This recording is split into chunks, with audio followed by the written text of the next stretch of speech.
नमो तस्से भगवतो अरहतो सम्मा सम्बुद्धस्से नमो तस्से भगवतो अरहतो सम्मा सम्बुद्धस्य नमो तस्से भगवतो अरहतो सम्मा सम्बुद्धस्से नमो तस्से भगवतो अरहतो सम्मा सम्बुद्धस्य बुद्धं शरणं गच्छामि बुद्धं शरणं गच्छामि धम्मं शरणं गच्छामि धम्मं शरणं गच्छामि संघं शरणं गच्छामि संघं शरणं गच्छामि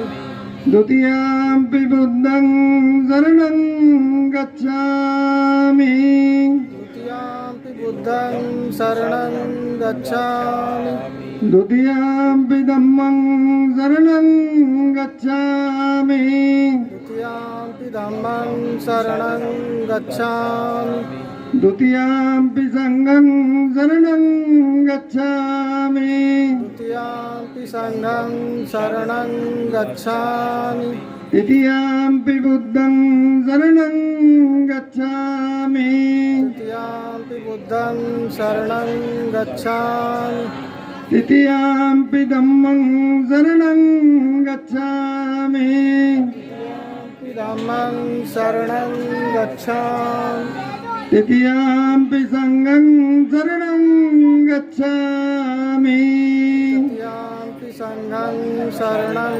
गच्छामि पंचशील ग्रहण करेंगे। पाणातिपाता वेरमणि सिक्खापदं समादियामि पाणातिपाता वेरमणि सिक्खापदं समादियामि अदिन्नदाना वेरमणि सिक्खापदं समादियामि अदिन्नदाना वेरमणि सिक्खापदं समादियामि कामेषु मिच्छाचारा वेरमणि सिक्खापदं समादियामि कामेषु मिच्छाचारा वेरमणि सिक्खापदं समादियामि मुसावादा वेरमणि सिक्खापदं समादियामि मुसावादा वेरमणि सिक्खापदं समादियामि सुरामेर्य मज्जपमादिडाना माता नारी के मुक्तिदाता दबे कुचलों के मसीहा अर्थशास्त्री समाजशास्त्री शिक्षाविद बौद्धिसत्व विश्व रत्न सिंबल ऑफ नॉलेज डॉक्टर बाबा साहब भीमराव अम्बेडकर जी के चरणों में कोटि कोटि नमन। भूटन के लेखक ओम प्रकाश वाल्मीकि जी के चरणों में कोटि कोटि नमन। एक किताब लिखी है मैं भंगी हूँ के लेखक भगवान दास जी के चरणों में कोटि कोटि नमन।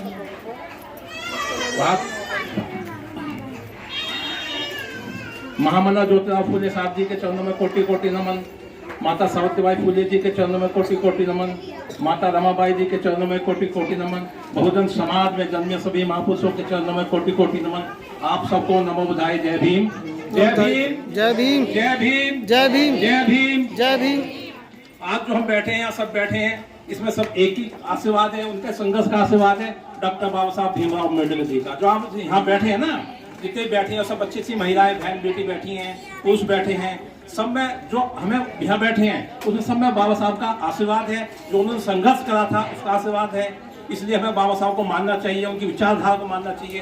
बाबा साहब ने भी कहा कि मुझे मंदिर मत ढूंढो, मेरी पूजा मत करो, जो मैंने विचार दिया है उस विचार पे चलो, उस विचार को मानो, तभी आप आगे बढ़ेंगे। अन्यथा जहाँ थे वहीं पहुंच जाओगे।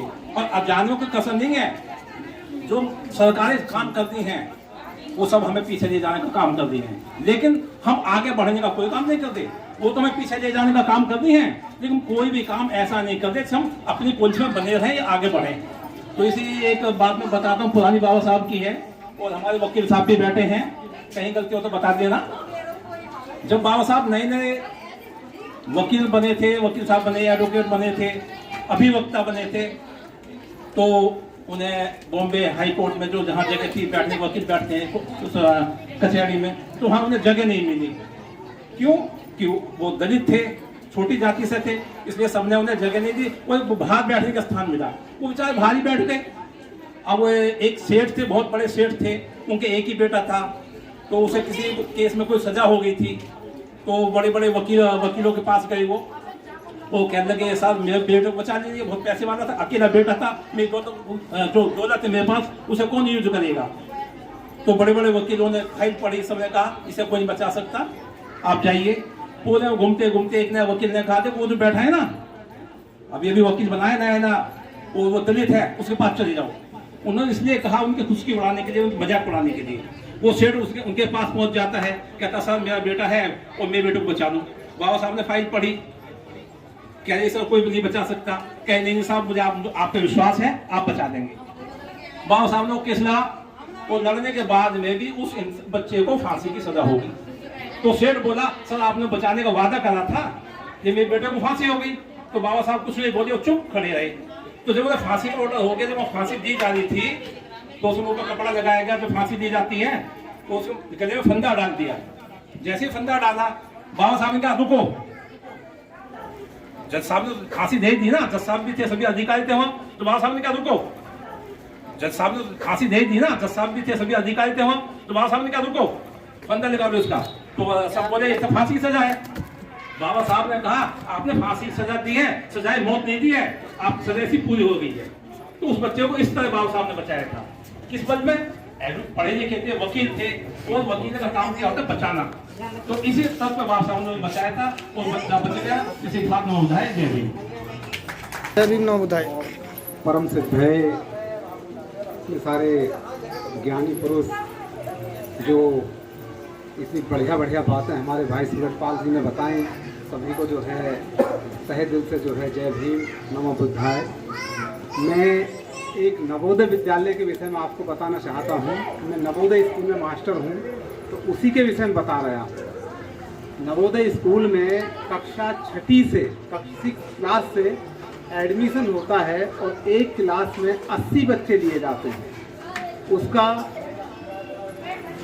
डिस्ट्रिक्ट लेवल पर टेस्ट होता है। हर डिस्ट्रिक्ट में एक नवोदय विद्यालय है और SC ST के लिए बिल्कुल फ्री ऑफ कॉस्ट एजुकेशन है। 6 से 12वीं तक, 6 से 12वीं तक केवल एक टेस्ट क्वालिफाइड करना है। उसके लिए बच्चे जब 5वीं में पढ़ रहा होता है तब हम उनका टेस्ट लेते हैं। तो आप सब लोग जो है नवोदय का फॉर्म तो कम से कम भरवाइएगा और टेस्ट जरूर दिलवाइएगा।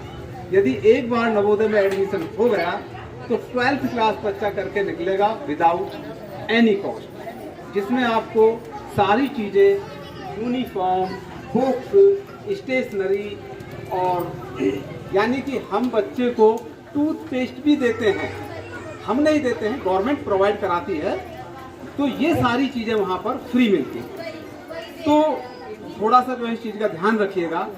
दूसरी चीज़ एक और है, जो हमारे बच्चे हैं वो 2 जगह से सीखते हैं। एक परिवार से सीखते हैं और दूसरा परिवेश से सीखते हैं। तो आप अपने परिवेश का ध्यान जरूर रखिएगा, क्योंकि परिवार में तो हम बच्चे को कभी नहीं सिखाते कि आप जो है जुआ खेलिए, शराब पीजिए, सिगरेट पीजिए या बीड़ी पीजिए। ऐसी चीज़ें माँ बाप कभी नहीं बताते हैं। लेकिन बच्चे का परिवेश कैसा है वो हम लोग नहीं जान पाते हैं कि वो किस परिवेश में रहकर क्या सीख रहा है। तो इस चीज़ की भी आपको जिम्मेदारी अच्छे तरीके से निभानी है, अदरवाइज हम अपने बच्चों को सही शिक्षा दे पाने में असमर्थ रहते हैं। सभी के लिए धन्यवाद। जय भीम, नमो बुद्धाय।